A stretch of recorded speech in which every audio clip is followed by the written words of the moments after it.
Ella Baker is my great-great-aunt. Star of the Baker Underdew family with its roots in North Carolina and Virginia.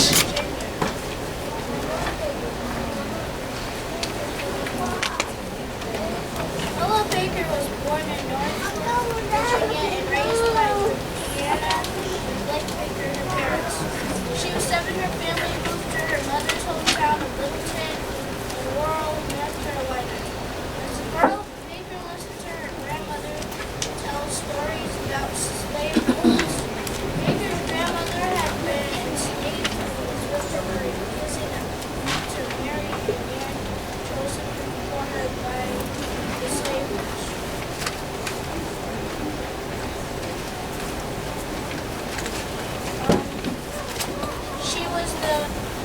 She was one of the bravest field secretaries of the NAACP,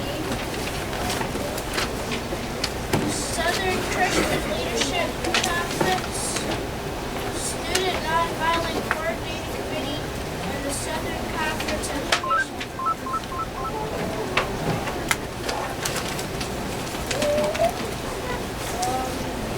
She organized many leaders in the civil rights movement.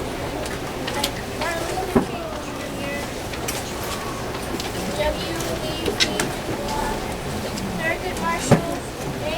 Philip Randall, and Diane Nash, Stokely, Carmichael, Rose Parks, and Bob Moses. Her African name is Wendy. She was born Baker, December 13th, 1993, Norfolk, Virginia, and she died December 13th, 1986, aged 83 in New York City.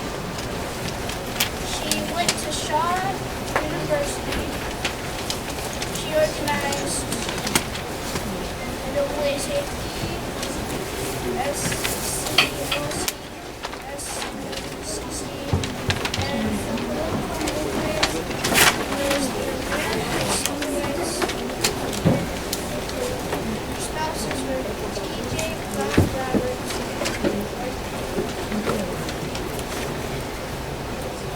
born and died the day before December 14th. Hello!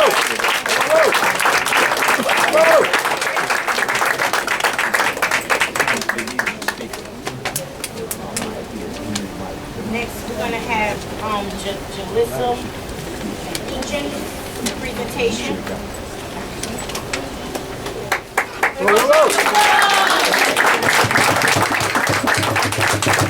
Good morning, everyone. Good morning. Good afternoon. Oh, yeah. Good afternoon. Good afternoon.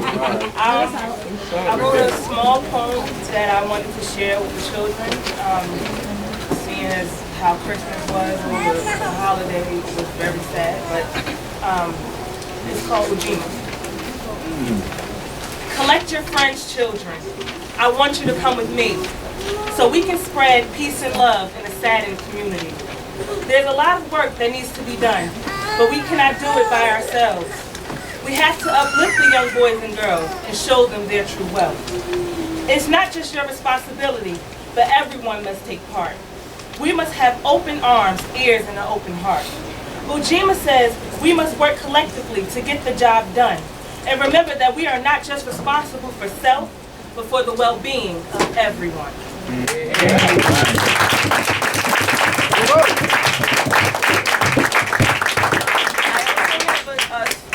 Certificate for Jalissa. Jalissa was the first person to write and present a poem for Miss Claudia Claudette, for Miss Claudette's overture. She preceded Miss Rosa Parks at the start of the Montgomery bus boycott. She's the author of this book. Does it graduate from Essex County?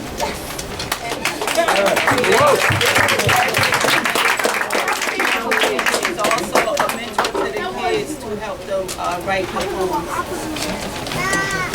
Thank you.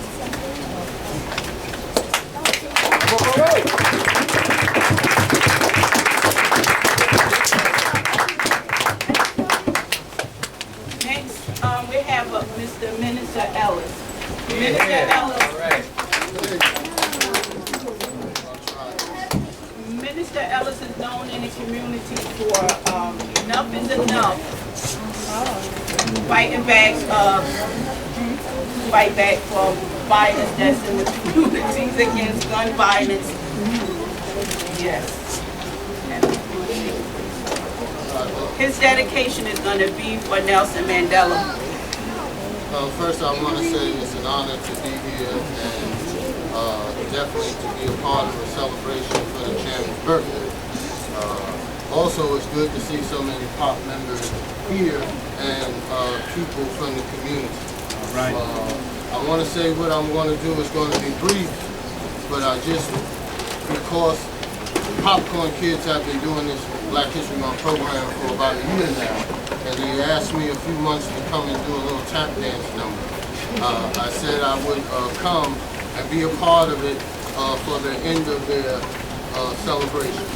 And so, of course, in the spirit of Nelson Mandela, and I'm so glad to see Nat here, who's playing that drum over there. We all know that the drum beat has always been a way of communication. I'm going to go off in a little history for 2 minutes, maybe one, so our young people here can understand exactly where dance comes from. You know, dance is probably one of the most creative arts we have in our community, but a lot of our young people aren't into positive dance. They're not into African dance. They're not into tap dance. They're not into ballet. They're not into no form of dance except for all of this here and all of this here and all of that here, which in return doesn't really send a positive message, nor does it give a great image of our young people. And so I want our young people to know that there's a form of dance that you can do and you can become famous doing it. There's all forms of dance. Dance is a great therapeutic variable. It means it's a great way to release stress. And how many of our people are stressed? Come on. So if we had more people who would be out there trying to do an art form of dance, African dance is an art form of dance. And in Africa, you notice when Nelson Mandela passed away, you seen all of the people doing that African dance, and it looked very cultural, it looked very educational, but more than that, it looked like a group of proud people. And we know when people in our community or neighborhood die, everybody's out there doing the crazy dance. So I wanted today to just bring to our young people, with the assistance of Brother Nat, now that he's here, a little bit of tap dance in a form where young people maybe don't know about. It's a style that's called hoofing. The only thing is that if you notice, this place is carpeted. So I have a little square that I'm going to work on. And we're going to just do a little hook. And then from there, I'm going to get Nat to just give me a beat right there. Now give me a beat.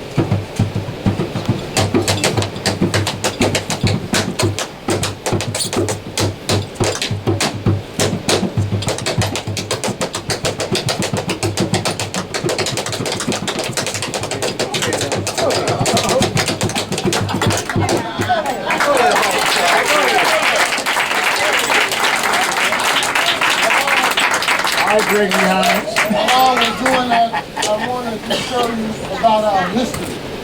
All during our history, we've had great dances.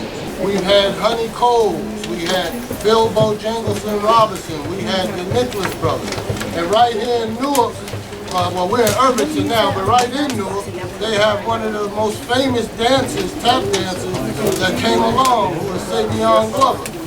And so if we can get more people, we have a project which is called Tap Into Peace. If we just want people to know how to do a little of this, and do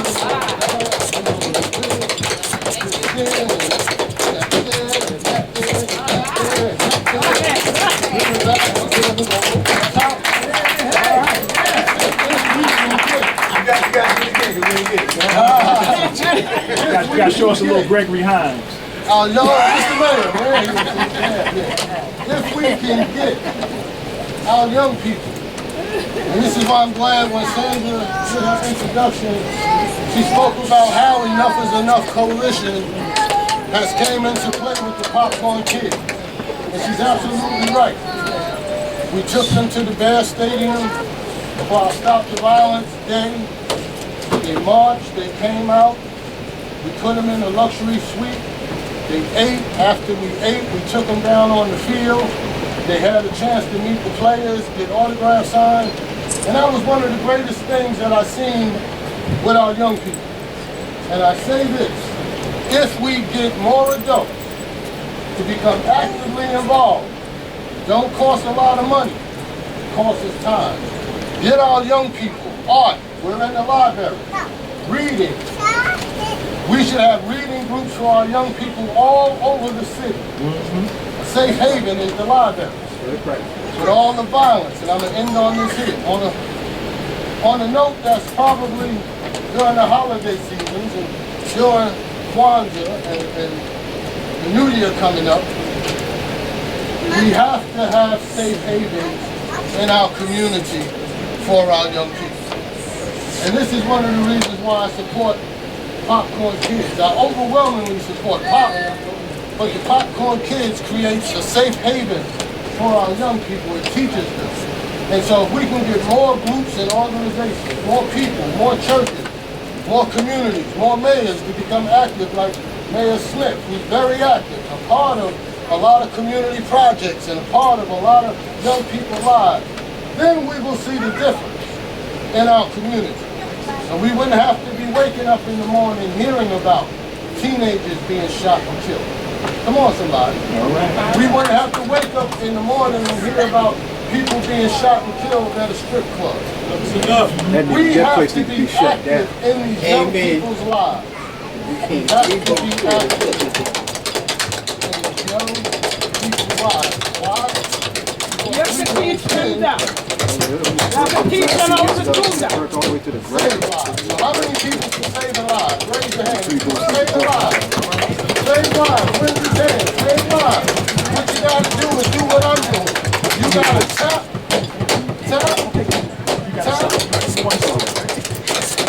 into these young people. Go ahead, brother. Go ahead. Go ahead. Don't forget your floor.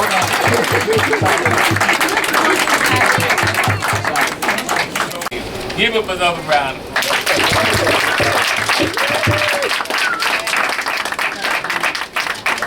I also have an appreciation certificate for Minister Ellis. Thank you. And I also have one to give for you to give to God's Deliverance Praise and Outreach Center, because they have a program. It's Feed North now. Every week they have been putting together food packages, going to different places in North, and they have been feeding them. And for 2 years they have sponsored the toy drive for the Popcorn Kids. And they were also there when they helped to feed the victims of Sandy. They also fixed up trays. They also opened up their church, and the bishop and his wife, and they slept on the floor with the other residents of North during this time and let people come in there. So this is one church that I can say that did use their church as a safe haven. Thank you.